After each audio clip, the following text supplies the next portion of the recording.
Aujourd'hui. Bien, merci beaucoup, chers collègues, et bonjour à toutes et à tous. Je suis ravi d'intervenir dans ce séminaire. Ça fait plusieurs fois qu'on a essayé de trouver une date et finalement nous y sommes parvenus. Donc, je suis ravi de venir vous parler et échanger avec vous sur mes travaux. Donc, pour me présenter, donc, je suis directeur de recherche au CNRS dans un laboratoire qui s'appelle le Centre Norbert Elias à Marseille, que j'ai dirigé de 2015 à 2020. Et je suis anthropologue. J'ai longtemps travaillé sur, on va dire, le monde post-communiste. J'ai commencé à travailler sur l'ex-Yougoslavie, ensuite sur l'Asie centrale post-soviétique, où j'ai vécu pendant 4 ans. Donc, j'ai fait un livre sur l'Ouzbékistan, un autre sur le Kyrgyzstan. Puis j'ai aussi travaillé en Sibérie, dans le sud de la Sibérie, aux confins de la Russie et à la frontière avec la Chine, dans une région qui s'appelle le- le- le Té- euh, la région de Chita. Voilà. Et du coup, après toute cette période de recherche sur on va dire l'ex-URSS post-socialiste, j'ai eu envie d'ouvrir un autre terrain. Et à partir des années 2000, j'ai commencé à travailler sur le vin en France et sur la question de l'élargissement européen. Et ce qui m'avait frappé dans ce travail que j'ai fait sur le Midi Rouge, c'était tout un argumentaire des mécontentements et d'un certain nombre de manifestations qui a eu lieu dans les années 2006-2007, qui ont conduit à l'arrachage de 25% du vignoble du Languedoc-Roussillon.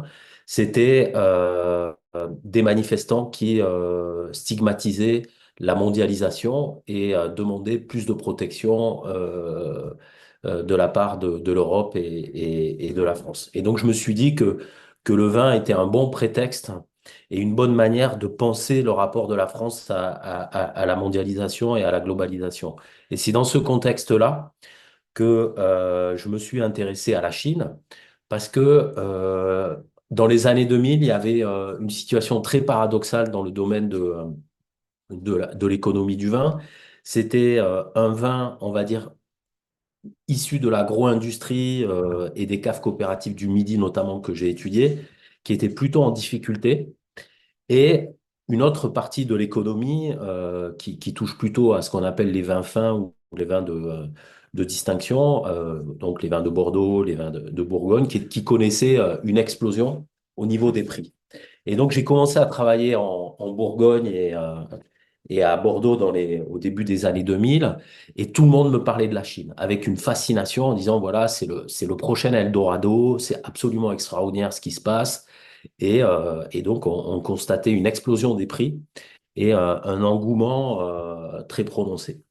Et donc, je me suis dit que c'était une manière donc de travailler cette question de la globalisation que je définis moi comme en reprenant l'idée d'Anthony Giddens qui consiste à dire que la globalisation est une intensification de la circulation des idées, des personnes et des marchandises.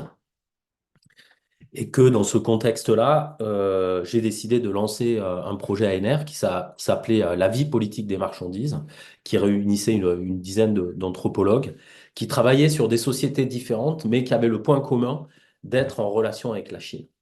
Et pour revenir au thème de votre séminaire, ce qui nous a intéressés, c'était de penser la question de la coprésence, c'est-à-dire ne pas étudier un pays ou un territoire en soi, mais s'intéresser à cette intensification de la circulation des idées, des personnes et des marchandises en étudiant les liens sociaux qui se manifestent par une coprésence.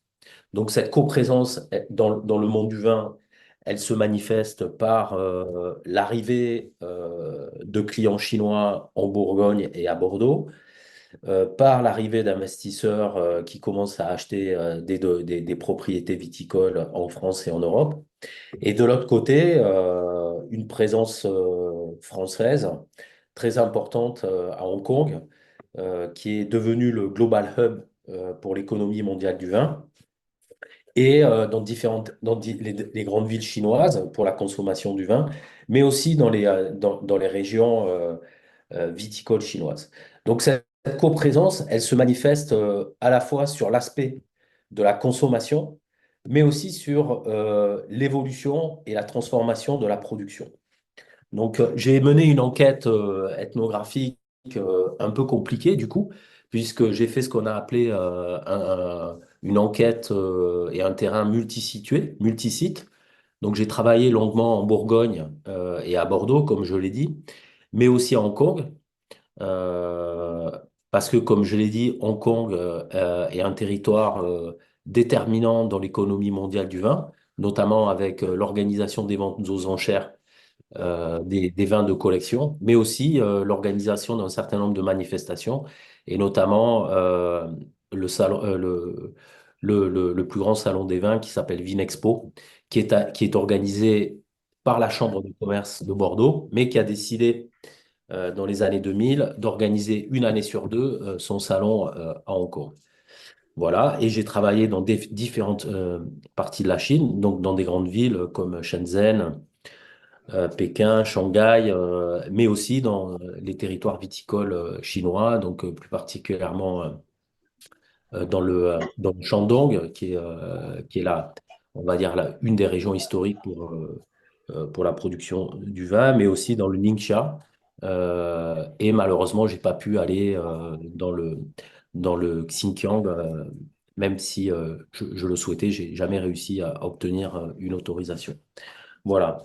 Donc, un terrain multisitué assez complexe qui implique de suivre ces flux et ces circulations de marchandises. Mais j'ai envie de dire que... Ah, j'ai un écho là. Ouais. Je pense qu'il y a quelqu'un qui doit couper son micro parce que on a un écho assez pénible. Euh, et en fait, donc, j'ai envie de dire que le vin, pour moi, était presque un prétexte euh, pour penser les relations entre la France et la Chine. Et en plus, il se trouve que le vin n'est pas une marchandise comme les autres pour les Français. Comme vous l'avez dit tout à l'heure en aparté, euh, tout bon franchouillard considère que le vin est un patrimoine national. Et donc ça signifie aussi que toutes les marchandises n'ont pas la même valeur. Je ne parle même pas d'économie, hein, mais de valeur symbolique, affective. Et le vin, et c'est Roland Barthes qui le disait, le vin est considéré comme la boisson totem des Français. Voilà, donc ça c'était pour vous présenter un peu la manière dont j'ai travaillé. Et donc, moi, je ne suis pas du tout un spécialiste de la Chine, mais en revanche, j'ai longtemps travaillé dans des sociétés post-soviétiques et post-soviétiques, et je pense que la manière d'organiser l'économie et une certaine forme de culture de l'organisation du pouvoir m'a été utile pour comprendre un certain nombre de choses sur le rapport à la propriété, sur le rapport au parti, sur l'organisation de la circulation du pouvoir, sur un ensemble de choses qui a des incidences sur l'économie du vin. Alors, euh, bon, qu'est-ce qui se passe en fait dans les années 2000? Dans les années 2000, comme vous le savez, il y a une accélération de l'ouverture des sociétés, et notamment de la Chine. Et au niveau de la Chine, il y a un attrait, on va dire, pour un certain nombre de marchandises exotiques, dont fait partie le vin. Donc c'est intéressant de s'intéresser à cette histoire pour comprendre que le vin entre dans la société chinoise avec une perception, avec un imaginaire très singulier, qui est celui d'une marchandise qui est associée à un objet de luxe, donc ce qui n'est pas le cas pour la société française ou les sociétés européennes, où le vin s'inscrit dans une longue histoire judéo-chrétienne et qui a une signification très dense et aussi une boisson alimentaire et pas seulement un objet de luxe. Mais en tout cas, c'est dans ces conditions-là que le vin euh, euh, connaît un engouement sans précédent à la fin des années 90 et au début des années 2000. Et c'est notamment des films des films hongkongais qui racontent souvent l'histoire de nouveaux riches qui font fortune et qui séduisent, qui cherchent à séduire des conquêtes féminines et qui s'offrent en général un château Lafite pour conquérir, pour des conquêtes féminines. Donc c'est important de situer cet engouement par rapport à cet attrait pour des marchandises exotiques parce que en fait, c'est d'abord un objet qui est diffusé dans la société chinoise et donc il ne faut pas confondre l'objet avec la consommation de vin. C'est-à-dire que ce qui m'a frappé moi dans mon enquête, c'est que j'ai découvert qu'il y avait beaucoup de personnes qui avaient des bouteilles de vin assez prestigieuses dans leur bureau sur l'armoire de leur bureau ou plus, de manière plus marginale dans leur maison, et que c'était comme un totem qu'on exposait pour montrer qu'on avait accès à une certaine consommation de luxe. Et donc, ça ne signifie pas pour autant que le vin est consommé. Ensuite, ce qui est important, c'est que dans les années 2000, le vin, en fait, circule en Chine comme aussi dans la logique de la culture du cadeau, donc la culture du cadeau qui est très importante pour organiser les rapports sociaux, pour entretenir des liens sociaux, et va jusqu'à être une marchandise identifiée dans un certain nombre d'échanges qui sont parfois des échanges clientélistes. Et donc, là, par exemple, la Feuille, Château Lafite, devient une bouteille particulièrement offerte dans des relations clientélistes au sein de la nomenclatura et des rapports entre le monde économique et commerçant chinois et, et les membres du parti politique qui gèrent tout un ensemble d'autorisations.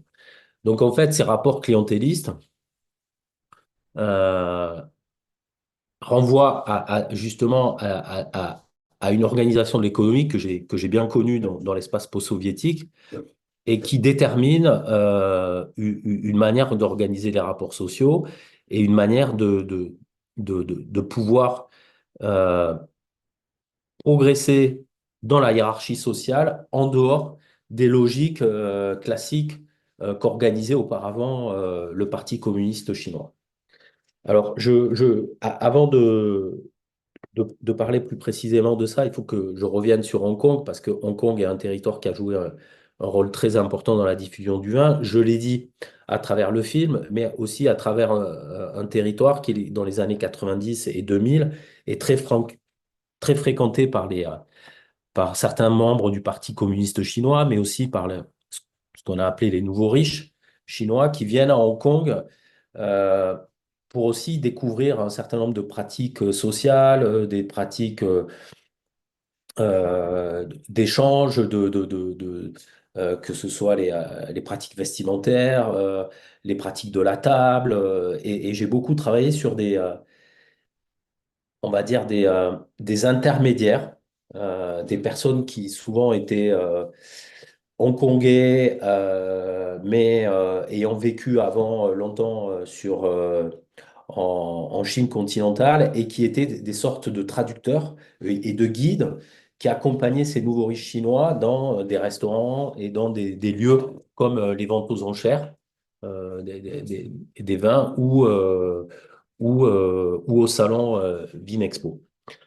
Alors, Hong Kong, du coup, est un lieu intéressant d'observation comme une coprésence, comme une matérialisation de la coprésence, parce que Hong Kong est un lieu de rencontre aussi entre des élites transnationales qui ont des intérêts euh, différents, divergents, mais qui se rencontrent à Hong Kong pour organiser on va dire, des échanges économiques ensemble. Et il se trouve que le vin, fait partie d'une marchandise qui rassemble ces élites transnationales très riches.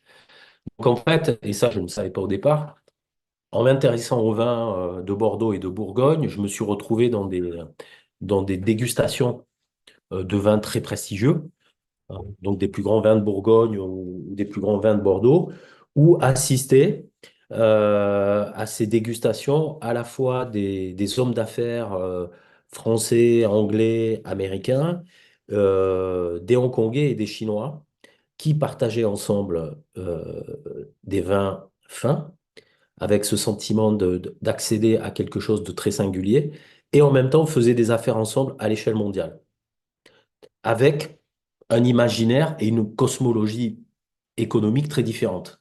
D'un côté, ces nouveaux riches chinois venus de Chine et on va dire des hommes d'affaires issus du monde capitaliste souhaitant élargir et conquérir des marchés et se mettre à collaborer ensemble. Donc c'était tout à fait intéressant de voir ces connexions inattendues et cette forme de coprésence qui se réalise dans ces rencontres alors, à Hong Kong, de manière sporadique, mais aussi dans les grands événements qui ont lieu à Bordeaux et en Bourgogne. Alors, ce qui est important, c'est de comprendre aussi la stratégie des élites françaises et des élites bordelaises et bourguignonnes, qui sont d'ailleurs pas seulement françaises, hein, parce qu'il y a beaucoup de propriétaires à Bordeaux et en Bourgogne qui sont anglais, américains, c'est qu'ils organisent un certain nombre d'événements qui consiste à fidéliser leur clientèle. Donc, j'ai beaucoup travaillé sur les activités des confréries qui organisent, par exemple, la vente aux enchères des hospices de Bonn, qui a lieu le troisième jeudi de novembre chaque année et qui accueille la clientèle la plus prestigieuse des grands domaines bourguignons. Il y a aussi la fête de la fleur à Bordeaux, qui a lieu plutôt en juin. Et là aussi, c'est pareil, c'est des manifestations où on peut voir de manière très concrète des relations transnationales entre des élites qui ont des intérêts, on va dire, économiques à l'échelle mondiale et qui cherchent à collaborer et à se retrouver à l'occasion d'événements comme cela. Euh, alors, une des questions qui m'a intéressé, c'était de savoir si, dans cet engouement du vin, il était possible d'identifier un goût chinois. Parce que on sait très bien qu'il y a toujours une relation entre euh, le lieu de production et le marché. Et on sait que le marché influence le goût sur la manière de produire. Donc, c'était le cas, par exemple, lorsque les vins de Bordeaux étaient essentiellement vendus aux États-Unis. Et on a parlé d'une transformation du goût et on a parlé d'une parkérisation du goût en disant que Robert Parker, donc qui était ce qu'on appelle un flying winemaker, avait influencé les grands domaines bordelais pour aller vers des vins beaucoup plus boisés, beaucoup plus puissants, parce que c'était la demande du marché américain, avec la complicité qu'il avait avec Michel Roland, qui était un œnologue bordelais. Alors là, ce qui est tout à fait étonnant dans le cas de la Chine, c'est que c'est tout à fait impossible de parler d'un goût chinois. Que ce qui est tout à fait étonnant, c'est de voir que euh, ces élites chinoises qui veulent acheter du vin sont intéressées par la question de la diversité et de la distinction. Et que je pense que la culture chinoise alimentaire, la sophistication du goût, fait qu'ils sont beaucoup plus sensibles aussi à certains goûts, l'astringent, l'acidité, et que du coup, en sortant aussi de l'expérience communiste, finalement, ils sont à la recherche de la diversité et ne recherchent pas dans les vins un goût uniformisé. Donc en fait, on ne peut pas parler de goût chinois en termes de vin, mais au contraire, on voit une élite qui est obsédée par l'artisanal.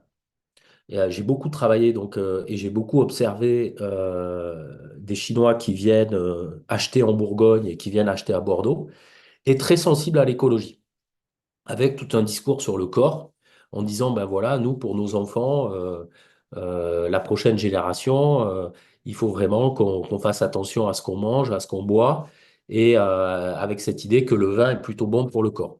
Donc il y a eu tout un ensemble de campagnes publicitaires aussi en Chine sur le vin avec cette idée-là.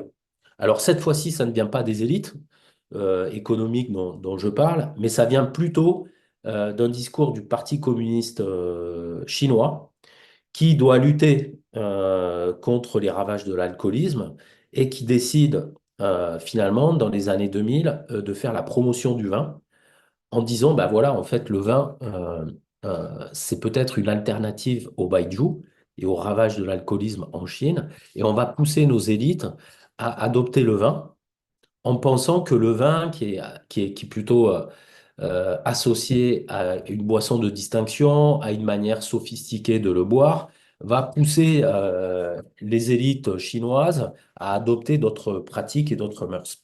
Alors, euh, on va dire que cette campagne a été plus ou moins réussie. Euh, mais en tout cas, il y a eu tout un ensemble de campagnes publicitaires pour favoriser la consommation de vin. C'est aussi une stratégie de la part du gouvernement chinois qui, dans sa logique de planification, identifie régulièrement les marchandises qui sont importées.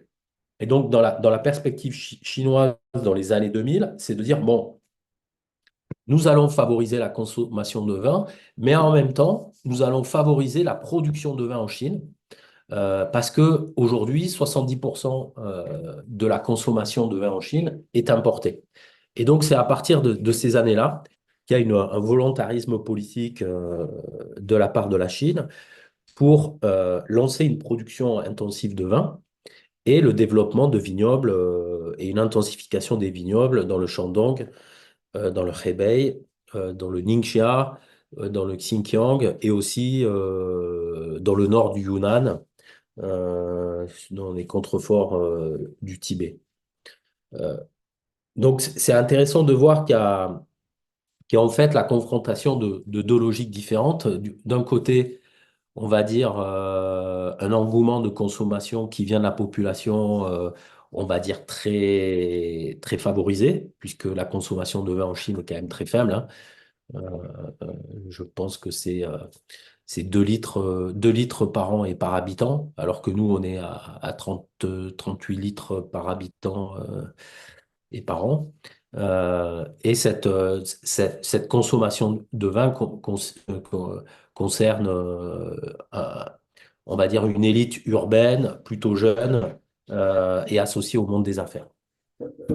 Mais vu la taille du marché chinois, ça correspond à des volumes très importants pour l'économie française et l'économie européenne viticole. Mais donc, cette consommation de vin est plutôt associée donc au luxe et à une boisson exotique. Et donc, toute la politique du gouvernement chinois consistant à favoriser la production d'une marchandise nationale, on va dire, euh, va plutôt échouer. Alors, moi, j'ai travaillé sur une situation assez étrange où, d'une certaine manière, j'ai vu des vignobles pousser en quelques mois. Donc, j'ai suivi des spécialistes français, en fait, donc des pédologues, des œnologues, euh, des paysagistes, des architectes embauchés pour construire un vignoble clé en main.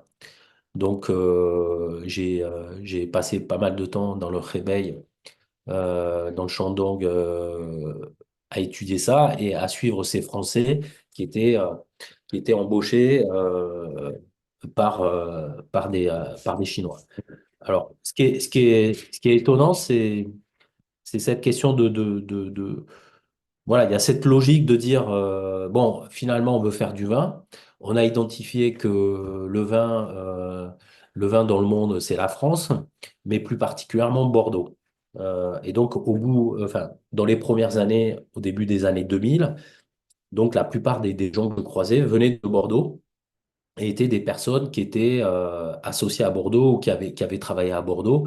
Et l'idée de copier ou de s'inspirer d'un modèle, c'était Bordeaux qui apparaissait comme le modèle à suivre.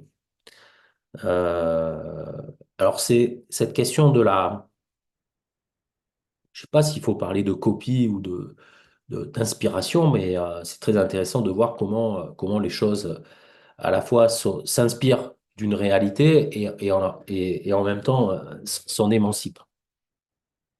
Euh, donc, par rapport à ça, ce qui est important de comprendre par rapport à la société chinoise, c'est que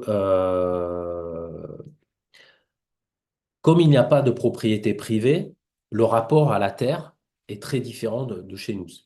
Euh, et ça, on le mesure en fréquentant un vignoble, on comprend tout de suite que finalement, un vignoble est d'abord une entreprise économique et que le château n'est pas réellement la demeure, le bâtiment qui est construit n'est pas réellement la demeure du propriétaire. Le propriétaire vient sur ce lieu comme s'il fréquentait un hôtel et il n'a pas un rapport, on va dire, affectif à la terre.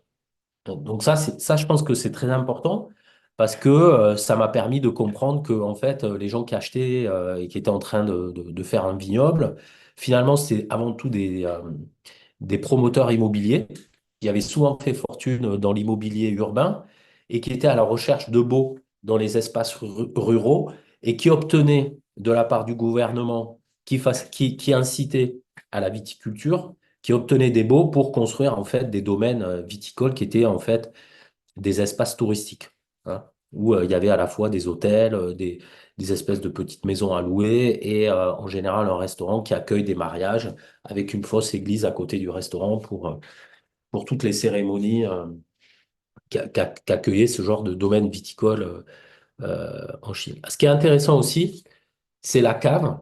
Dans la cave de vinification, j'ai été étonné de découvrir euh, une partie, un cellier, dans lequel il y avait des niches où des bouteilles étaient conservées. Et à chaque fois, il y avait le nom de la personne à qui appartenaient les bouteilles. Le directeur de la police du Shandong, le général de l'armée de la région.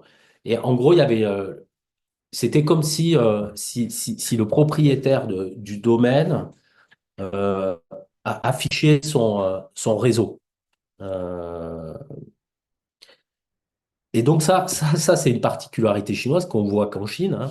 Et je me suis aperçu que systématiquement dans les domaines viticoles que j'ai visités, il y avait ce lieu et que c'était une manière de comprendre à quel réseau appartenait, enfin, quel était en fait enfin, les protecteurs en fait de cette personne, de ce nouveau riche qui se lançait dans des activités économiques.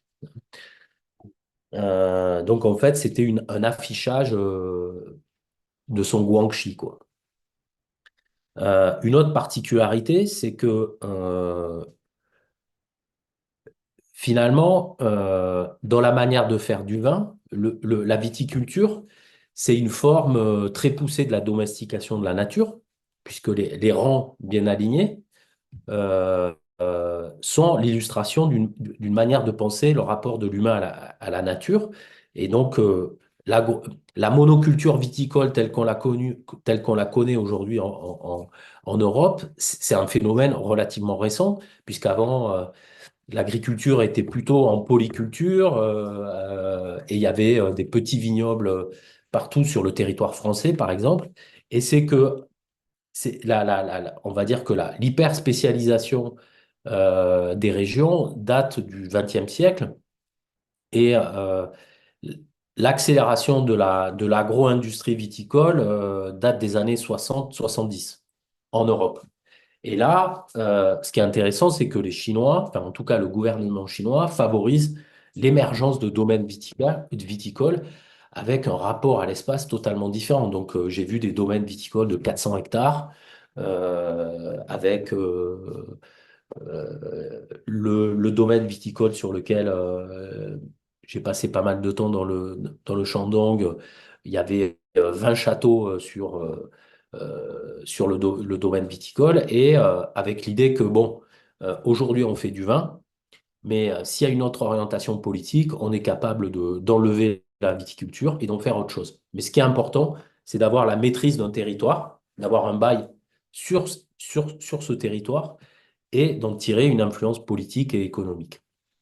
Donc on voit bien que dans la circulation d'une idée et d'une marchandise qui est le vin, il y a une conception complètement différente de la marchandise et de ce produit. Donc le vin n'a pas du tout la même signification culturelle, sociale et même politique, j'ai envie de dire, entre les sociétés européennes et la société française et la société chinoise. Donc cette espèce de transfert et de traduction de marchandises en dit beaucoup aussi sur la manière dont la société chinoise envisage le contrôle de la nature, comme je l'ai dit. Donc, des grands domaines viticoles qui sont en général fermés, avec des caméras de surveillance et avec l'idée qu'on va proposer aux nouveaux touristes chinois une immersion dans une copie de village européen et on va surveiller d'une certaine manière que ces personnes se promènent, boivent et adoptent on va dire des, euh, des comportements plus policés.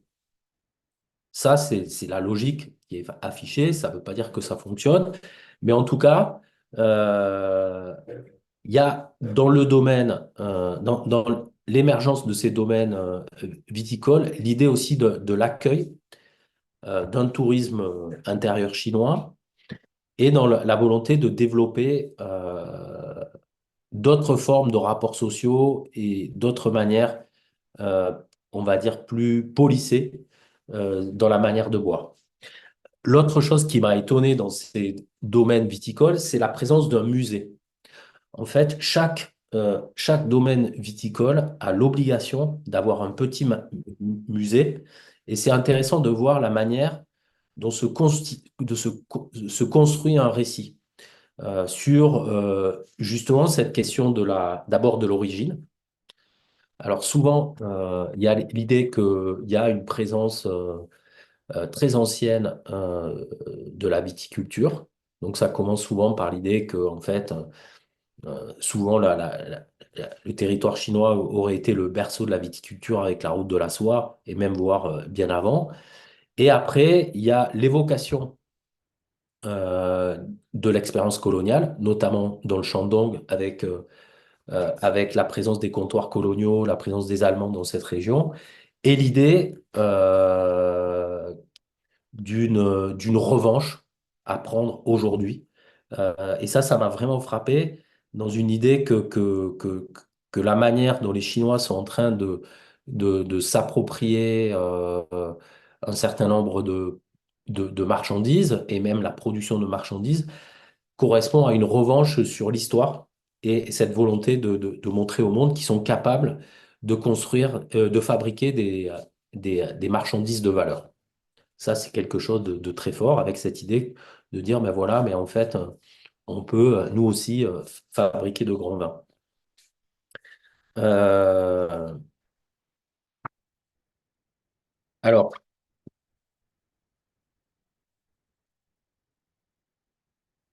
je ne peux pas rentrer dans les détails, mais dans les domaines viticoles que j'ai visités, il y a différentes figures, on va dire, sociales différentes en Chine et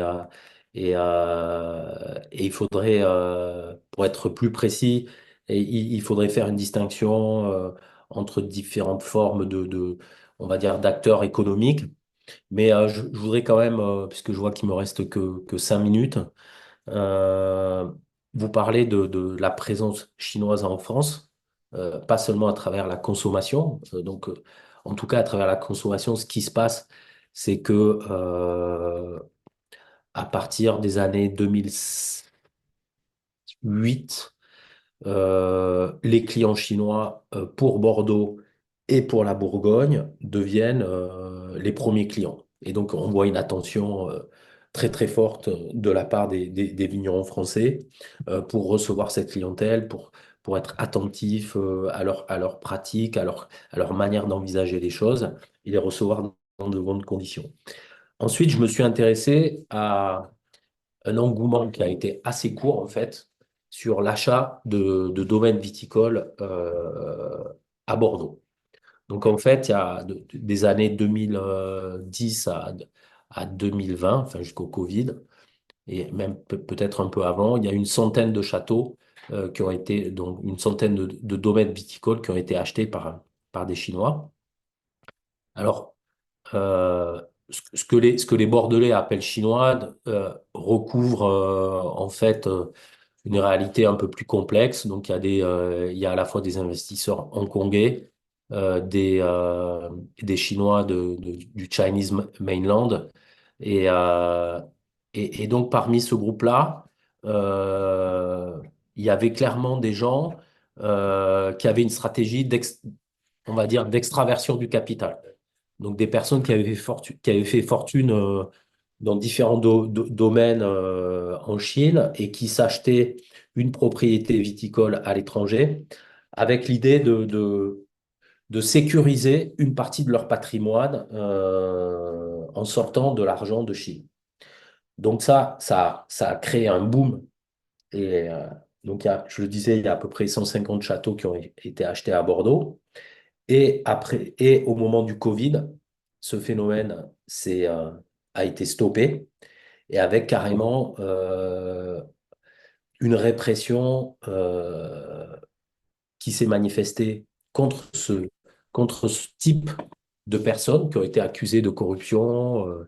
Et donc la personne la plus connue qui a été victime de de cet arrêt, on va dire, d'expatriation du capital, c'est le propriétaire de Château de Source, donc qui est l'homme d'affaires Jack Ma, qui a disparu pendant plusieurs mois, et aussi une autre personne très connue dans le monde du vin à Saint-Émilion, qui est l'actrice Zhao Wei, qui elle aussi a disparu pendant plusieurs mois et a connu des problèmes sérieux à la fois économiques et politiques en Chine.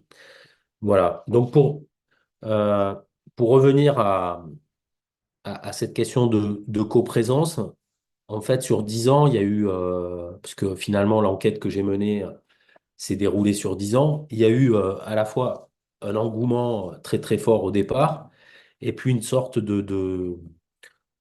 d'essoufflement, voire d'effondrement assez net à partir des années, à partir du Covid. Aujourd'hui, les choses sont beaucoup plus stabilisées. Il y a toujours une forme de consommation importante en fait, de marchandises exotiques comme le vin associé au luxe. Donc, la Chine reste un marché important pour les Bourguignons et Bordeaux. Le vin chinois, à ma connaissance, ne trouve pas vraiment un marché de consommateurs. Ce qui se passe, c'est que comme les producteurs de vin sont souvent des personnes qui ont une chaîne de restaurants, une chaîne d'hôtels, font des cadeaux d'entreprise. Donc, il n'y a pas réellement un marché d'achat, mais ce vin est écoulé comme cadeau d'entreprise ou d'inter-entreprise à l'intérieur de la Chine. Et puis, il y a eu beaucoup de campagnes de distillation à cause de la surproduction. Et aujourd'hui, j'ai l'impression que, que, il y a eu un coup d'arrêt sur cette idée de faire la promotion du vin, de faire la promotion de l'émergence de la viticulture, qui avait été aussi favorisée par le gouvernement chinois dans l'idée de soutenir des régions qui étaient particulièrement pauvres, comme le Ningxia ou le Xinjiang, avec l'idée de, de, de favoriser, de limiter l'exode rural et de développer la viticulture dans des zones agricoles qui ne concurrencent pas les céréales, puisque le vin pousse enfin, la vigne pousse dans des terres relativement pauvres. Voilà, je crois que je vais m'arrêter là, mais pour dire que aujourd'hui, cette coprésence a bien évolué et on note une sorte d'invisibilisation aujourd'hui à Bordeaux, en tout cas des propriétaires chinois. Donc les clients chinois sont toujours là à titre individuel, mais les propriétaires chinois, parce qu'il y avait eu aussi beaucoup de sentiments de menace. Je me souviens, il y avait un article par semaine pratiquement à Bordeaux sur l'idée que le péril chinois menaçait le vignoble français. On n'est plus du tout dans cet imaginaire de la menace, de la peur. Bien. Écoutez, je vous remercie. Je dois avouer qu'il y a beaucoup de choses qui se bousculent dans ma tête parce que vous avez un exposé qui est très riche. D'autre part, il se trouve que pour des raisons familiales, j'ai été en rapport un petit peu avec ce milieu-là. L'élément que je voudrais souligner immédiatement, c'est que vous faites commencer une histoire finalement avec le Parti communiste. Cette histoire du vin a commencé bien avant, du vin étranger, du vin. Disons que la présence étrangère dans les concessions de Shanghai a été entre autres le lieu où a commencé de donner au vin un certain nombre de lettres de noblesse et que c'est sur cette lancée-là que les choses se perpétuent. Et alors effectivement, il est tout à fait intéressant de voir qu'il faut distinguer le vin d'origine étrangère, qui est un symbole de luxe, du vin d'origine proprement chinoise, qui était fait pour développement de la consommation, hein, ou créer un bien consommable et qui finalement dégénère, comme vous dites, en cadeau d'entreprise, mais qui ne sont pas du même niveau que les vins qui peuvent être importés. Euh, Également, enfin, ce qu'il faut noter, c'est que euh, dans les concessions étrangères à Shanghai, il y avait une gastronomie étrangère qui s'accompagnait de consommation de vins de qualité, mais également il y avait aussi les cadeaux qui étaient faits et avec exposition des bouteilles qui avaient été reçues, hein, les deux existaient. Et si je faisais maintenant cette seconde remarque, c'est qu'il faut voir aussi que lorsque l'on buvait du vin, on le buvait avec de la cuisine étrangère et non pas avec de la cuisine chinoise.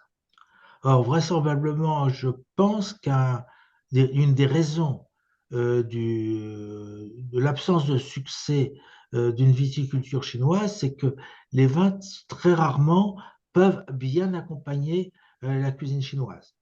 En revanche, la cuisine chinoise est plus facilement accompagnée par des vins forts. Et l'évolution qu'il y a pu y avoir de ce point de vue-là, c'est le passage de l'alcool de sorgho à 60 degrés vers des cognacs à 40 degrés, qui sont déjà un petit peu moins forts, hein, et ça consistait, ça a suivi une évolution. Et avec aussi un avantage, c'est que si vous les exposez pendant quelques années, rien ne vous empêche de les boire après. Ce ne sera pas le cas du vin, hein. Donc, il y a quand même là deux marchés qui peuvent se trouver en concurrence du fait des habitudes alimentaires chinoises et avec des succès de l'un qui peut contrebalancer les succès de l'autre. Alors également, ce que je voulais signaler, c'est que la vision sanitaire du vin, moi je l'ai vu aussi à Taïwan, mais c'est en fait une influence japonaise qui a souvent suscité cette vision-là. Or, en même temps, vous avez le Japon qui est un grand pays fabricant de whisky, hein. Bon, donc c'est vraiment des relations qui sont très très compliquées et qui se limitent pas uniquement à la viticulture, même si c'était normal que la viticulture prenne la place principale dans votre présentation, mais c'est quelque chose avec des choses qui s'entrecroisent beaucoup plus profondément. Ce que vous avez dit des rapports avec la terre, je ne suis pas capable d'élaborer ce que je ressens, mais je pense que les choses sont beaucoup plus compliquées et elles ne résultent pas uniquement du fait de la présence du Parti communiste ou du rôle que peut jouer le Parti communiste.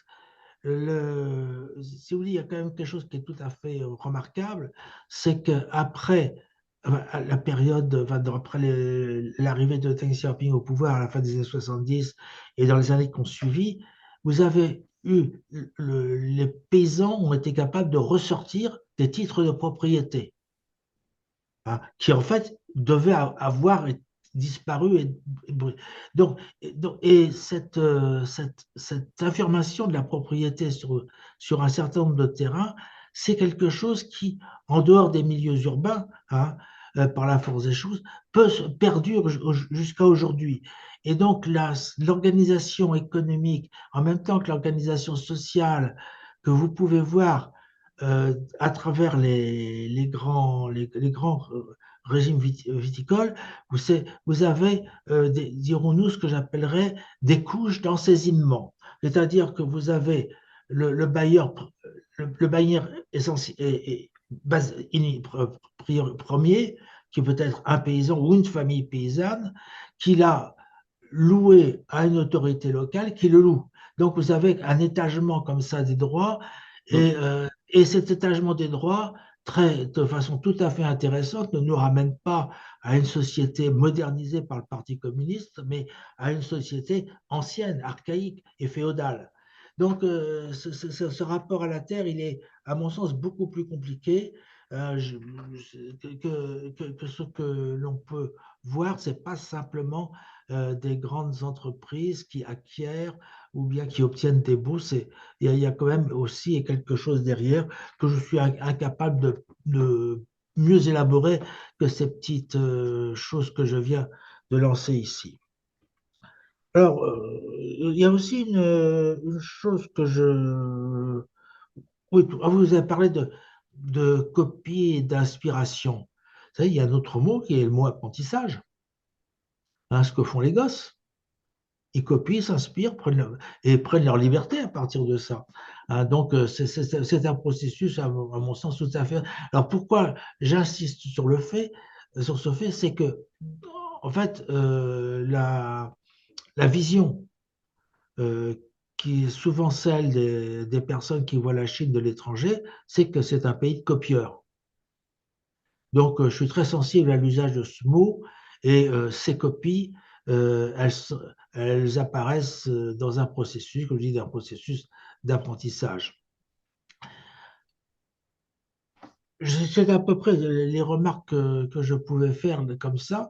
Je me sens assez loin de mes domaines d'intervention. Hein, c'est ce que et je vous laisse de nouveau la parole avant de repasser la parole aux personnes aux participants. Merci, merci. Je vais peut-être commencer par répondre sur cette question de copie parce que justement, je suis très prudent quand je parle de copie parce qu'il y a énormément de caricatures sur cette idée de copie. Et en fait, Louis XIV, quand il a construit toute sa conception du pouvoir, a envoyé des personnes aller voir comment on faisait la verrerie à Venise. Il est envoyé dans les Pays-Bas pour le textile, enfin, etc. Donc cette idée d'aller voir chez les autres ce qui se fait de meilleur et de se le réapproprier, enfin, c'est pas du tout chinois, c'est pas une singularité chinoise. Mais c'est intéressant quand même de voir comment justement ça s'est approprié et d'une certaine manière transformé parce que c'est pas une simple copie. Dans le voyage et dans l'appropriation, ça donne quelque chose de singulier aussi bien sur les bâtiments, la manière de construire, mais aussi bien sur la manière du rapport à la nature et de conduire la domestication justement du végétal, parce que leur manière de faire du vin est quand même assez... il y a une utilisation très poussée des technologies, de l'irrigation, enfin de tout un ensemble de choses qui sont pas forcément très présentes chez nous. Donc, je partage votre idée dans cette question de faire attention en utilisant le mot copie. Je ne sais pas si apprentissage, euh, Je sais pas, mais en tout cas, il y a cette idée quand même qui est très forte dans le projet chinois d'aller s'inspirer ailleurs et avec modestie, d'une certaine manière, en disant, bon, on va aller à Bordeaux, on sait que c'est les meilleurs et on va essayer de s'inspirer d'eux pour s'approprier ce qui se fait. Et je pense qu'il y a plein de domaines dans lesquels ça se fait. Voilà. Ensuite, par rapport à la question de la diffusion du vin, bah, vous avez raison. J'ai pas, là, j'avais pas le temps d'en parler. J'en parle dans mon livre, mais à la fois les concessions à Shanghai, mais aussi dans le Shandong, il y avait les congrégations religieuses aussi qui étaient présentes, qui ont diffusé la culture du vin au 19e en Chine. Mais bon, voilà. Puis après, il y a eu un premier temps où, à l'époque communiste, le vin était plutôt considéré comme une boisson bourgeoise et pratiquement interdite. Et après, elle a été réappropriée dans des collaborations, notamment avec des pays communistes comme la Roumanie, la Bulgarie, etc. Voilà. Mais après, moi, je parlais de l'engouement qui date des années 90 et qui renvoie plutôt à l'idée de produire un vin de luxe, quoi, et qui est assez nouveau et qui est une sorte de fracture par rapport à ce qui s'est fait avant. Ouais, pour la cuisine, hein, vous avez tout à fait raison. En fait, souvent, j'ai vu, par exemple, des restaurateurs venir avec des vignerons en Chine et faire ce qu'ils appellent des accords mets et vins. Mais ça marche pas parce qu'en fait, déjà, comme vous le savez, en Chine, on a une table circulaire avec les plats qui circulent et il n'y a pas entrée, plat, dessert, quoi. Et du coup, ça marche pas, cette idée d'accord mets vin et la manière de boire est très différente, quoi. Donc, euh, donc ça reste quand même une pratique très marginale, la consommation de vin, et un peu, j'ai envie de dire, branchée dans le milieu du business et dans une classe urbaine relativement jeune qui consomme aussi en situation de mixité de genre. Puisqu'on va pas boire du baijiu avec sa copine, mais on va éventuellement aller boire un verre de vin entre copains et copines. Donc, en tout cas, moi, c'est ce que j'ai remarqué dans les grandes villes. Voilà. Sur la propriété, je pense que c'est effectivement très compliqué, qu'il y a des couches assez fortes. Mais moi, ce que j'ai quand même vu, c'est une forme de violence. Enfin, la mise en place des grands domaines viticoles que j'ai observés en Chine repose sur une violence assez forte d'une sorte d'expropriation de paysans locaux qui sont déplacés ou qui sont envoyés en ville. D'autres viennent d'ailleurs pour être salariés et tout ça. Donc, il y a eu comme une utilisation de la mise en place de ces grands domaines pour énormément rationaliser l'organisation de l'agriculture, quoi. Et moi, en tout cas, je l'ai vu dans le vin avec plein de mouvements de paysans qui étaient mécontents de l'émerger. Enfin, où en gros, ils avaient des petits lopins de terre, où ils avaient des arbres fruitiers, et tout ça, où ils considéraient que c'était à eux. Ces gens-là, ils ont été virés, on a arraché les arbres et on a mis de la viticulture, quoi. Ça, je l'ai beaucoup vu, hein. Et ils étaient embauchés, salariés dans le domaine viticole et tout ça. Mais bon, voilà. Mais effectivement, c'est hyper compliqué et puis c'est différent en fonction des régions. Dans le Ningxia ou avec la relation avec les Roués, il y a encore une autre question. Et j'imagine que dans le Xinjiang aussi. Bref. Xavier, Bah oui, je vais prendre la parole. Bah déjà, merci Boris pour votre intervention, qui, c'est vrai, change un peu de nos terrains habituels, de nos thématiques habituelles, mais tant mieux. Euh, alors, ça va être un petit peu dans le désordre aussi, hein, désolé. Là, pour le coup, c'est vraiment pas structuré. Moi, déjà, la première réflexion, c'est que j'ai beaucoup aimé les termes employés comme coprésence, et puis également le projet ANR, la vie politique, etc. Je trouve que c'est des mots qui me parlent beaucoup.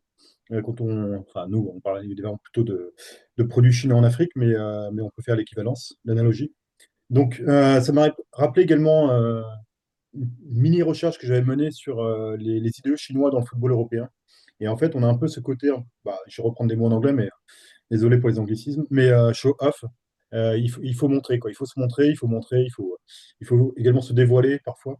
Et, euh, et donc, on a un petit peu la même pratique quelque part, dans le sens où bah, il faut que, en tout cas pour des classiques du régime ou pour des hommes d'affaires, il faut posséder quelque chose, il faut posséder des symboles occidentaux, un patrimoine aussi quelque part, des valeurs représentatives, évidemment, y compris populaires parfois, hein. Je pense à Sochaux en France, etc. Et je me demandais si justement dans cette démarche-là, qui affaiblit depuis la Covid, comme vous le dites, d'ailleurs à tout point de vue, dans le football aussi, il y avait également une forme de stratégie d'accès à des marchés autres que le vin, derrière l'investissement chinois dans les fameux châteaux, hein, bordelais ou pas d'ailleurs. Donc, est-ce que derrière l'IDE, l'investissement, le rachat de grandes marques de vin, on va dire, je ne suis pas un grand connaisseur, mais est-ce qu'il y avait une stratégie bon, voilà, très purement capitalistique, commerciale, pour accéder à des marchés, à d'autres marchés en fait, très différents? Donc après, une autre remarque, c'est que, enfin une autre question plutôt. Est-ce que dans les grandes cérémonies, ou même au niveau provincial, la bouteille de vin est un objet voilà, qui est offert là je parle évidemment au sein du PCC plutôt, mais est-ce qu'on offre les bouteilles de vin? Ça, je ne sais pas du tout, j'ai jamais fait attention en fait. Est-ce que la bouteille de vin est un cadeau qui est présent sur les tables? Est-ce qu'il est offert lors de ces cérémonies? J'ai jamais regardé honnêtement pour les relations sino-africaines, j'en doute un peu quand même, mais bon, pourquoi pas. On sait jamais, quoi.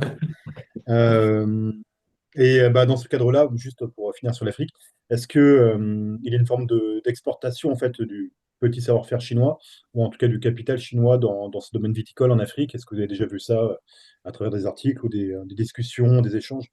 Est-ce que vous avez déjà vu des idéaux chinois en la matière en Afrique? Bon, moi, j'en ai pas connaissance, mais pourquoi pas? Ça peut exister, hein. Hmm. Euh, alors après, désolé, hein, c'est un peu encore dans le désordre. Ça me rappelait également un petit peu l'histoire du chocolat, quelque part, et une forme de parallèle, peut-être pas total, mais évidemment, c'est jamais total, mais une parallèle avec le chocolat, qui est une forme de produit de luxe aussi, qui n'est pas produit en grande partie en Chine à l'origine, en tout cas, évidemment. Euh, parce que le cacao n'est pas vraiment d'origine chinoise. Et donc, là aussi, on peut peut-être faire un parallèle quelque part. Enfin, je sais pas, c'est à vous de nous le dire, mais pourquoi pas. Parce qu'on a des chocolateries maintenant en Chine, etc. Donc, voilà. Et puis, il y avait évidemment des investissements chinois privés, enfin privés, d'entreprises à capitaux publics en Côte d'Ivoire, par exemple, etc., dans le cacao. Donc voilà. Encore hein, vraiment dans le désordre. Alors, bah, Thierry a parlé de whisky tout à l'heure, le whisky japonais, et ça m'a fait penser que j'avais été au salon de whisky à Paris, et j'avais dégusté effectivement des whiskies japonais, mais aussi taïwanais. Et je me demandais si en Chine, on commençait également à créer, à produire du whisky en Chine populaire, et d'autres alcools forts, et puis aussi des brasseries. Est-ce qu'on investissait dans des brasseries? Alors des brasseries je pense notamment que ces nouveaux goûts, enfin ces goûts un peu modernes comme l'IPA, quoi, Indian Pale. Et je me demandais si les Chinois, etc., investissaient également dans ce genre de sous-secteur, de sous-filière, on va dire, de l'alcool en général. Donc voilà. Et puis d'autres questions en vrac, si vous me permettez l'expression.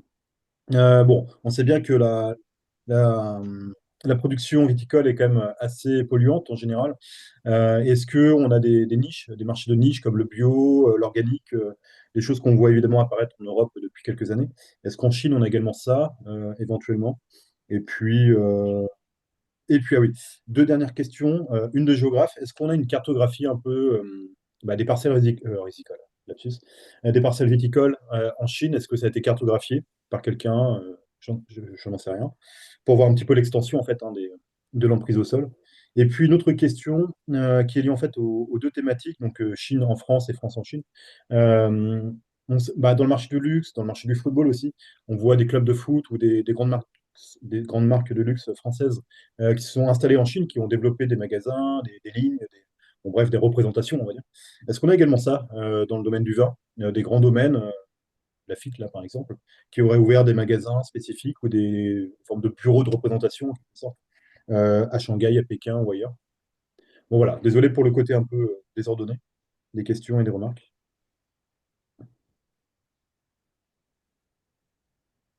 Merci. Alors, merci. Bah, bon, toutes vos, Merci pour vos questions, c'est très riche. Alors, je vais peut-être commencer par la dernière question. En fait, il y a par exemple Lafite, ça appartient à la famille Rothschild, Mm. qui a des relations avec la Chine beaucoup plus complexes que simplement le vin, en fait. Et donc, en fait, ils ont fait un domaine dans le Shandong avec le groupe CITIC, qui est le plus gros groupe de produits financiers. Et donc, en fait, c'est comme si, enfin, moi, j'interprète comme ça, en Mm. ayant discuté avec les gens, c'est on vous donne, euh, on accepte de vous transférer un certain prestige en cofabriquant avec vous du vin associé à la FIT, et en même temps, vous nous donnez accès au marché financier chinois, qui sont des enjeux considérables pour la banque Rothschild. Et en fait, LVMH, donc Bernard Arnault, il a fait aussi un vin qui s'appelle Aoyun sur les contreforts du Tibet dans le Yunnan. Lui, c'est pareil. Il a accepté, il a envoyé l'œnologue de Cheval Blanc pour faire ce vin chinois de luxe. C'est 500 balles la bouteille. J'ai goûté une fois à San Francisco. Bon, c'est pas mal. J'en achèterai peut-être pas à ce prix-là. Mais bon, donc, mais je pense que l'idée de Bernard Arnault, c'est d'accepter de faire ça et en contrepartie d'avoir l'autorisation de vendre ses sacs Louis Vuitton, d'avoir ses supermarchés Carrefour. C'est des deals. C'est pour ça que Hong Kong, c'est un lieu de rencontre, moi, qui m'a totalement étonné de voir des gens qui font du business et qui. Donc, en fait, cette implantation de transfert repose sur des stratégies économiques beaucoup plus complexes. Et bon, là, et après, c'est hyper difficile de bosser sur ce genre de relations parce que c'est tellement, c'est des enjeux tellement énormes. Mais il n'y a aucun doute là-dessus. Et je dirais que même des gens comme Bernard Arnault et tout ont facilité l'accès de certains Chinois à l'achat de propriétés en France. Donc l'arrivée de Jack Ma, c'est pas fait comme ça. Il y a des personnes françaises qui sont en business avec lui en Chine, qui l'ont aidé à acheter les différents châteaux qu'il a achetés. Voilà. Donc ça, cette coprésence, pour moi, c'était important de sortir aussi des visions interétatiques. Il y a aussi des agents économiques qui collaborent, qui a priori n'ont rien à voir, mais en fait construisent des rapports transnationaux avec des enjeux économiques énormes. Sur la cartographie, ouais, il y a quelques trucs, mais pas grand-chose en fait. Il y a un atlas mondial du vin qui a été fait il y a quelques années. Et au niveau chinois, en fait, la viticulture. Il y a l'OIV aussi qui a quelques cartes. Mais en fait, la superficie viticole, elle évolue vachement vite en Chine. Et on pense que le vignoble aujourd'hui, il fait à peu près entre 700 et 800 000 hectares. Et la France, on est à 850 000, 900 000, quoi. Voilà. Donc il y a eu un accroissement considérable du vignoble ces 20 dernières années, quoi. Alors l'engouement pour le bio, il est très fort. Il y a vraiment ces élites dont j'ai parlé qui achètent du vin. Ils cherchent du bio, de la biodynamie, même des vins nature. Ça commence. Et en fait, donc, ils sont pas du tout intéressés par la consommation de vin chinois, mais ils viennent chercher en France de manière générale des choses qui sont associées à la qualité. Donc, par exemple, j'ai suivi une acheteuse en Bourgogne et elle faisait du business dans différents domaines et elle achetait des pipes. Elle allait à Saint-Claude, un atelier de pipes qui était sur le point de totalement fermer ses portes. Et comme la consommation de tabac est assez forte en Chine, il me racontait, ce jeune là, qui vendait des pipes très très chères. Et c'était un savoir-faire artisanal très précieux et qui était en voie de disparition. Et ça a été relancé grâce au marché chinois. Euh, mais le bio et ouais, ces élites-là, paradoxalement, et il dit souvent, ben voilà, nous on a grandi dans l'industrialisation et tout ça, mais on est sensible à ce qu'on mange, on n'a pas confiance aux produits chinois ou pas tout le temps, on fait hyper attention. Et donc, ouais, on sent qu'il y a aussi, enfin, ça repose aussi sur cette idée de l'importance de l'alimentation dans la santé, quoi. Et donc, voilà. Après, pour le whisky, j'en sais rien. Mais ça m'étonnerait pas qu'il y ait des tentatives de faire du whisky en Chine. Il doit y en avoir. Mais ça, j'avoue que j'ai pas suivi. Mais en fait, c'est vrai qu'il y a une attention énorme de la part des producteurs de spiritueux parce que la Chine, c'est un gros consommateur d'alcool. C'est des gros buveurs. Et donc tous les grands groupes sont en Chine, développent aussi pas mal de bières. Parce que bon, ils boivent beaucoup de bières, les Chinois. Il y a des bières. Enfin, il y a une explosion de la diversité des choses à boire en Chine, comme ailleurs d'ailleurs, hein. Parce qu'en France, vous avez un déclin de la consommation de vin qui est lié à l'émergence de tout un tas de boissons aujourd'hui. Et voilà. Euh, Par rapport aux cadeaux, il faut bien voir que à partir de 2012-2013, l'atmosphère change un peu et puis change radicalement, carrément à partir de 2017, où il y a une répression en fait forte organisée par Xi Jinping et sur le clientélisme, sur la corruption et donc le vin disparaît, on va dire, des cadeaux quoi, parce que c'est vachement surveillé. Donc aujourd'hui, ça se fait un peu différemment. Mais après le Covid, ce qui se passe, c'est que là, c'est pareil. En fait, il y a eu deux types d'investisseurs chinois à Bordeaux.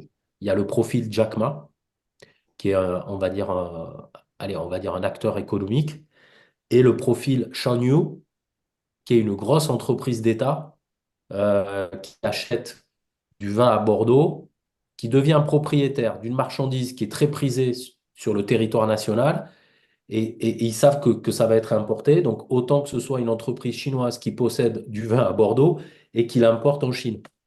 Donc, il y a cette logique-là. Mais en fait, donc Shanyu continue à être soutenu par l'État pour faire des acquisitions au Chili, dans toutes les grandes régions viticoles mondiales. Mais les gens comme Jack Ma, c'est terminé. C'est comme si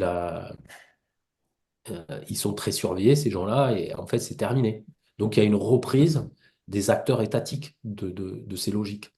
Et la Chine, elle se vit comme un projet, c'est-à-dire qu'elle se projette à l'extérieur et elle achète des territoires, ou on va dire des territoires agricoles, des biens agricoles, pour alimenter le marché chinois. C'est-à-dire que moi, par exemple, les propriétés viticoles possédées par Shanyu, tout ça à Bordeaux, tout part en Chine.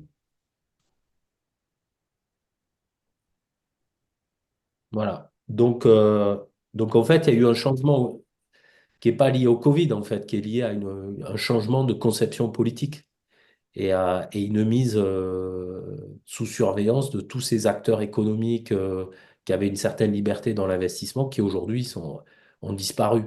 Moi, je peux vous parler que du vin. Je ne connais pas les autres domaines. Je sais pas.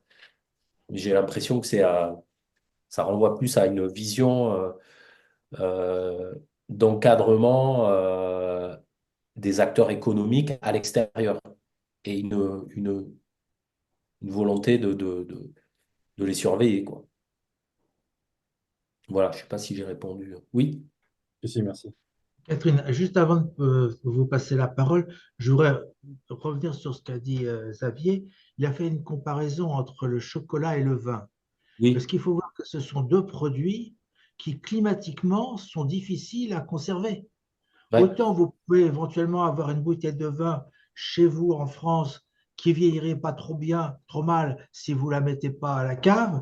Une tablette de chocolat, c'est la même chose. Faites ça en Chine, au bout de 2 jours, c'est imbouffable, hein. Bon, déjà, ça va automatiquement circonscrire les circonstances dans lesquelles les choses vont pouvoir être consommées, les formes de consommation et éventuellement l'achat d'armoires spéciales pour le vin. Alors également, pour la bière, il faut voir une chose, c'est que vous avez une bière très traditionnelle allemande qui a été fabriquée au Château, qui est la Tsingtao qu'on trouve maintenant sur les marchés. Mais vous avez toute une industrie de la bière qui s'est créée à l'image de ce qui se faisait au Japon, c'est-à-dire de la bière à partir de riz. Mm. Et il faut voir les étiquettes pour bien s'en rendre compte. Donc, la vraie bière au sens traditionnel, elle n'est plus qu'une toute petite partie du marché. D'abord parce que le prix du malt a tellement augmenté, et l'orge aussi, et qu'il y a peu de pays qui en produisent. Il y a la France principalement, entre autres, mais il y a très peu de pays. Donc, il a été nécessaire depuis longtemps de trouver des substituts. Et ce substitut, donc, on l'a trouvé au Japon. Et c'est pour ça aussi que les bières taïwanaises sont à base essentiellement de riz, hein, et donc c'est une industrie qui est un peu différente, puisque les goûts qui pourraient être générés naturellement ne peuvent pas être les mêmes. Bon, donc, et cette industrie de la bière à base de riz, c'est quelque chose qui a explosé à partir du moment où ils avaient effectivement un enrichissement en Chine et que les bières de Tsingtao ne pouvaient pas suivre. Ils avaient aussi des problèmes d'eau. Hein, et ce qui fait que dans les bières de Tsingtao, vous avez les bières de haut de gamme, c'était les bières qui utilisaient les sources de l'Aoshan. Bon. Et donc là encore une fois, ce sont des parts de marché qui sont minuscules, enfin, qui peuvent être suivies. Donc ce sont des stratégies qui sont en grande évolution et je pense que c'est assez difficile. Alors, à propos de l'Afrique, je reviens toujours à ce feuilleton dont j'ai déjà parlé plusieurs fois ici, hein, qui est absolument extraordinaire sur les missions médicales chinoises. Vous avez une partie, un moment, enfin, où vous avez, après une opération extraordinaire, il y a le chirurgien français qui, quand il a réussi un truc, se tape du vin. Et il en discute avec le chef de mission chinoise qui était avec lui. Et l'autre lui dit, ah, vous buvez, je ne sais pas quoi, du Lafite, si vous voulez. Hein, il dit, non, non, non. Depuis que je suis en Afrique, je bois que du vin d'Afrique du Sud parce que j'ai vu qu'ils étaient meilleurs que les Français.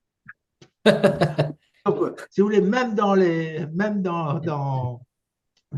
feuilletons chinois, hein, vous avez une espèce de bataille qui est retraduite, hein, pour les besoins de la cause. Donc, ils sont parfaitement conscients et les vins d'Afrique du Sud sont importés en Chine de la même façon que les vins chiliens ou que d'autres vins. Hein. Mm. Ils sont en concurrence un petit peu comme sur tous les marchés de la planète maintenant. Alors, et sur cette parenthèse, puisque je ne peux jamais m'empêcher de parler, maintenant je passe la parole à Catherine qui m'excusera. Non, non, c'est toujours intéressant. Je voulais vous remercier beaucoup, vraiment, parce que c'est un sujet qui pour moi, est complètement nouveau. Effectivement, là, je reviens de Chine, j'ai pu aller manger dans des repas avec des hommes d'affaires où il y a toujours le traditionnel salut à chacun des convives. Et effectivement, je n'ai pas vu de vin à table. Il y avait d'autres boissons, mais pas du vin. Mais c'est pas du chocolat, moi, dont je voulais parler. C'était plutôt du café. Et parce que j'assiste depuis ces dernières années où j'ai pu retourner en Chine travailler après le Covid. Et alors, à ma grande surprise, j'ai vu l'explosion des Starbucks, des Columbia, mais vraiment à une échelle incroyable. Tant et si bien que dans Shanghai, il y avait des endroits où je connaissais plein de salons de thé, etc. Et puis là, quand j'y retourne, ils ont tous disparu. C'est des cafétérias qu'on retrouve à la place. Dans les centres commerciaux, c'est pareil. Alors, c'est les enseignes, c'est Starbucks, c'est Colombian. Et puis là, il y a une enseigne chinoise apparemment qui s'appelle Luckin Coffee, qui a l'air de vraiment vouloir concurrencer les enseignes étrangères. Donc, je me dis, tiens, voilà un breuvage qui, quand même, à la base, est étranger, qui remplace, pas complètement, mais qui commence à prendre la place de beaucoup de petits salons de thé Et c'est vrai que maintenant, les Chinois boivent du café. Alors, du café, pour moi, ils appellent ça le Meishi, leur American Coffee, là, dégueulasse, à la Starbucks, dans des trucs en papier immenses, mais tout le monde se trimballe avec son gobelet en carton dans la rue. Bon, vous parliez tout à l'heure de trucs branchés, ça fait brancher aussi. Et puis maintenant, quand on va dans des rendez-vous, ça m'arrive de plus en plus, on me propose du café. Alors peut-être parce que je suis étrangère, mais ça fait partie des boissons qui sont dans les bureaux et voilà, il y a la cafetière infâme avec le filtre en papier. Bon, alors ils ont quand même quelques expressions, on en trouve. Alors je me suis un petit peu renseignée puisque je travaille beaucoup avec le Brésil. Le café vient du Brésil en grande majorité. D'abord parce que les approvisionnements de Starbucks, Dixit, l'ambassadeur du Brésil en Chine, hein, c'est pas moi, j'ai pas fait de recherche dessus, mais 80% des cafés de la chaîne colombienne sont des cafés brésiliens, et pas 80%, mais bien 50 à 60% des cafés de Starbucks sont également des cafés brésiliens. Là, suite à la visite de Xi Jinping au Brésil, je sais que les fameux cafés Luckin ont signé des contrats faramineux pour un approvisionnement en café brésilien. Il ne doit pas y avoir que le Brésil qui approvisionne la Chine en café, bien naturellement. Mais ce qui m'interpelle quand même, ça a été par rapport à ce que vous disiez. Donc, je pense qu'il y a quand même le fait de l'alcoolisation est quand même quelque chose qui rentre dans la différence. C'est que le café, boire du café en Chine est quelque chose qui a l'air de rentrer de façon très facile. Si le vin est populaire en France comme le café, et que les Chinois boivent beaucoup d'alcool, mais le vin ne rentre pas aussi facilement que le café. Ça, c'est un truc qui m'interpelle. Et ensuite, je ne sais pas, je ne pense pas que les Chinois, pour le moment, se soient vraiment attardés à faire des plantations de café. Je crois qu'ils trouvent beaucoup plus simple d'en acheter et puis de le distribuer après via les différentes enseignes. Mais au-delà de tout ce que vous avez pu dire, est-ce qu'il y a... Enfin, j'ai la sensation quand même que l'alcool est quelque chose qui réduit les champs des possibles. Euh, qui est de toute façon plus contrôlé, je dirais, que des boissons qui ne sont pas alcoolisées. Voilà, bon, c'était juste un petit aparté, comme Xavier parlait du chocolat, et que moi, je réfléchissais à ce que vous disiez. On n'offre pas effectivement des paquets de café en cadeau quand on va voir ses interlocuteurs. Effectivement, on peut ramener une bouteille de vin, mais un paquet de café, non. Mais j'ai été quand même extrêmement surprise par la rapidité avec laquelle le café a été intégré, en tout cas dans les villes, parce que je n'ai pas été voir dans les campagnes. Dans les campagnes, je doute qu'il y ait beaucoup de Starbucks et autres enseignes. Mais en tout cas, dans les villes, dans les centres urbains, j'ai été vraiment épatée de la vitesse à laquelle le café est rentré dans les mœurs des Chinois, quoi. Voilà, c'est tout ce que je voulais dire. Alors là, excusez-moi, je vais mettre mon grain de sel. Le café est depuis longtemps bu en Chine et il était fabriqué au Vietnam. Oui, Et c'est lorsque, le dans ma deuxième jeunesse, producteur mondial de café. oui, et lorsque dans ma jeunesse, je buvais du café en Chine, j'achetais du café moule préparé au Vietnam dans des boîtes qui ressemblaient aux boîtes de Nescafé de l'époque en métallique. Bon.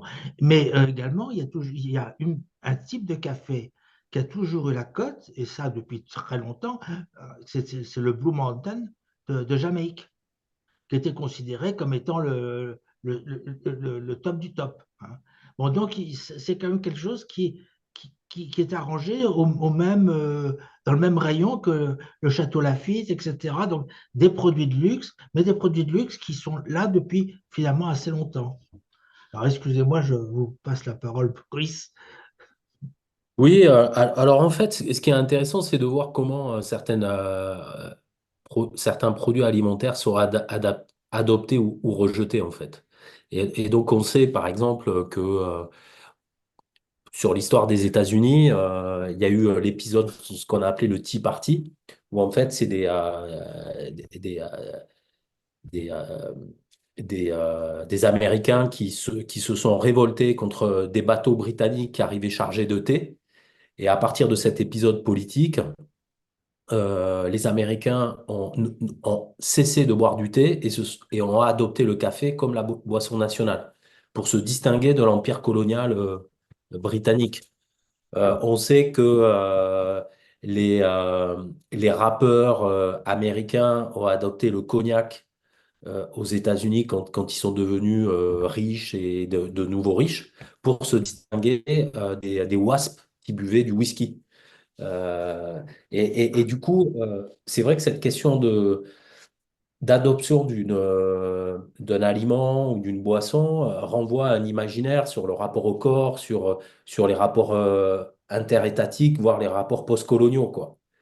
Et moi, je dis que c'est tout à fait fort possible que le vin soit un jour, le vin français soit rejeté.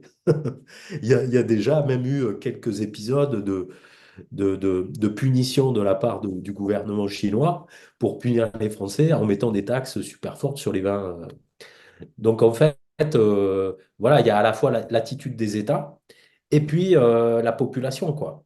Et ça, c'est déjà beaucoup plus compliqué. En tout cas, ce que je sais, c'est que les élites chinoises très riches continuent à acheter à Bordeaux, en Bourgogne, et conservent souvent les bouteilles à Hong Kong.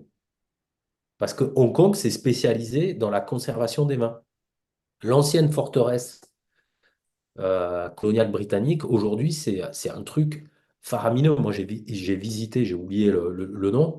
C'est devenu un lieu de stockage. euh, euh, et vous visitez le patrimoine viticole français. Vous avez des centaines de bouteilles de Château Lafite, des milliers, des dizaines de milliers. Et en fait, c'est aussi un truc de spéculation. Parce qu'ils ont compris que le vin, c'était une boisson rare, précieuse, et que comme l'or, ça ne se déprécie pas. Et donc, en fait, il y a plein de Chinois qui achètent du vin comme un produit qui se conserve, mais qu'il faut conserver dans certaines conditions. Et ils savent qu'en vieillissant, ça va prendre de la valeur. Voilà, donc le vin, il n'est pas sur les tables de mariage, etc. en Chine, mais parmi quand même une élite chinoise, il continue à être consommé quoi, de manière importante. Voilà, mais le café, effectivement, c'est intéressant. Et je voulais dire effectivement que le Vietnam est un des gros producteurs de café, mais peut-être que le Vietnam n'a pas envie de vendre son café à la Chine aussi. Ça, je ne sais pas.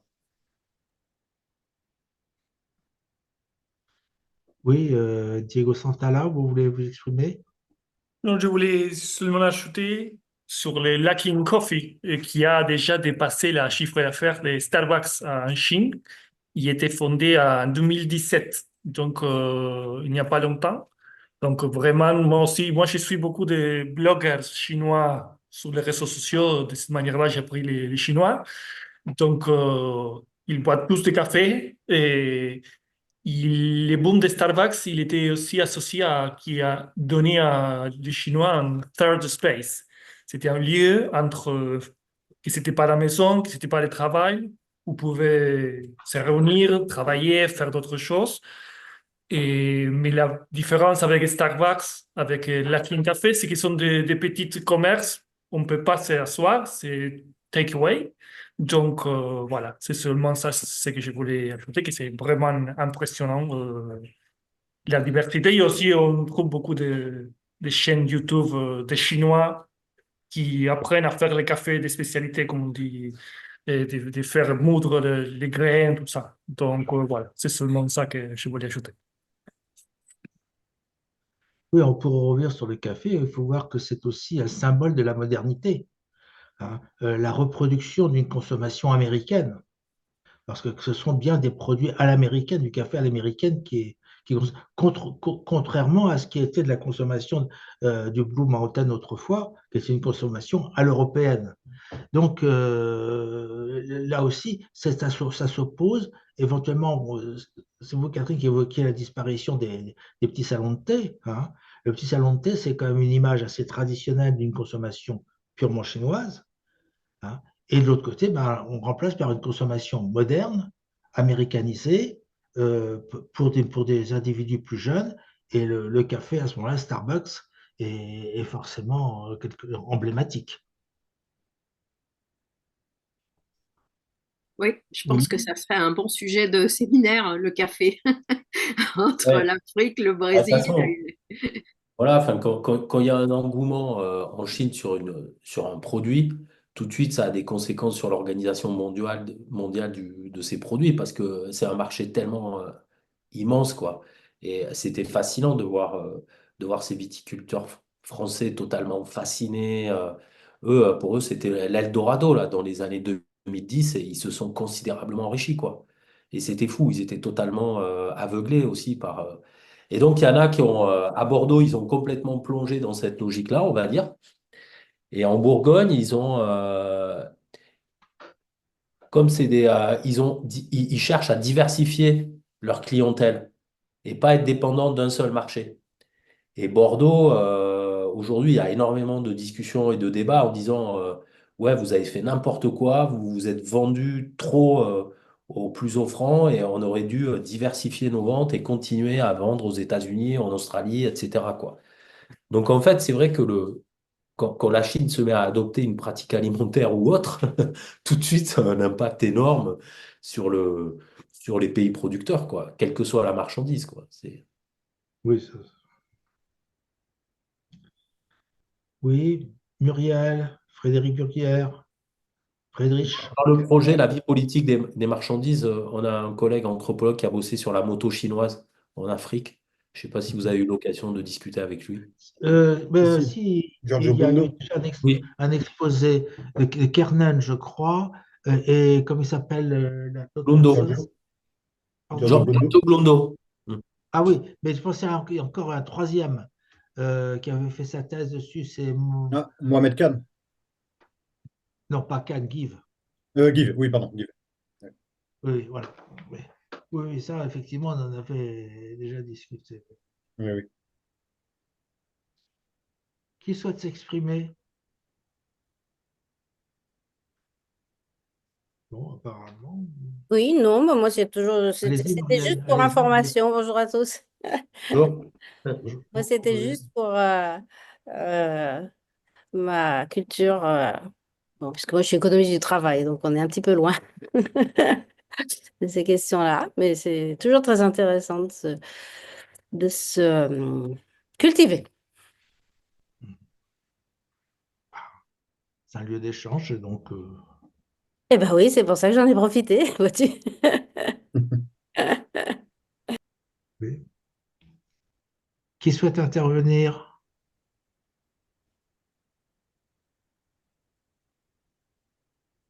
Oui, Catherine, allez-y. Ouais, non, il y a juste un truc que vous avez dit sur Jacques Ma qui avait disparu pendant un certain temps. Et il me semblait que la plupart de ses ennuis étaient venus de sa volonté de mettre en bourse à New York la partie financière d'Alibaba, qui s'appelle Ant, je crois, si je ne m'abuse. Après qu'il ait ouvertement critiqué le système bancaire chinois en disant qu'il était obsolète. Et j'ai eu l'impression que plus que dû à ces châteaux viticoles en France, c'était plutôt ça, puisque son entrée en bourse a été interdite. C'était plutôt ça et ses critiques vis-à-vis du système bancaire chinois qui avaient fait qu'il avait disparu et qu'on l'avait remis au pas. C'était juste ça qui me semblait, mais peut-être je me trompe. Non, oui, mais en fait, effectivement, dans la fortune de Jack Ma, ses propriétés viticoles, c'est rien. Euh, par rapport à. Mais l'idée de remettre au pas des hommes d'affaires qui s'émancipaient un peu du parti et qui faisaient reposer leur légitimité sur la réussite économique, il y a clairement un changement d'atmosphère que moi j'ai vu, quoi. Et, et la figure du nouveau riche, en fait, a un peu disparu, quoi. Lui, je pense qu'il a clairement été identifié comme une menace, hein, plus que Exactement. quelqu'un qui voulait s'émanciper, enfin montrer la réussite de l'homme d'affaires, mais je crois qu'il il a été considéré comme une menace pour la stabilité du système bancaire chinois. Hein. Je crois que lui, c'est allé au-delà des autres. Parce qu'il Oui, touchait non, mais un peu au C'est nerf cer- de la guerre. Hein. C'est ce qui... Non, mais c'est certain que le motif principal, ça a été sa critique. Mais le couper de ces vignobles, c'est emblématique. Hein, parce que en fait, de même que pour, je veux dire, le petit cadre, avoir une bouteille de vin, ça marque son statut. Là, c'est pas une bouteille de vin, c'est carrément c'est le terroir. Donc, c'est une façon de le limoger aussi.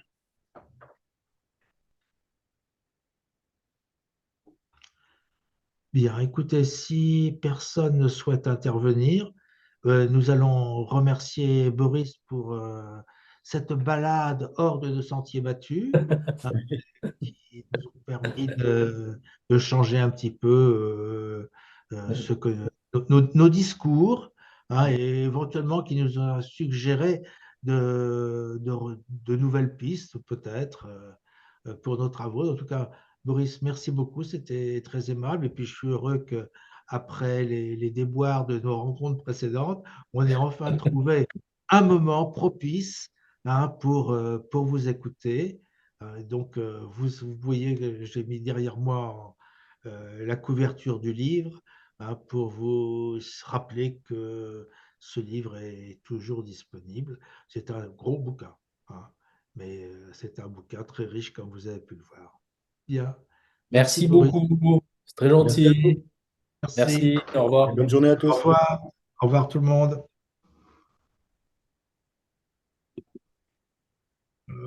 Je ferme.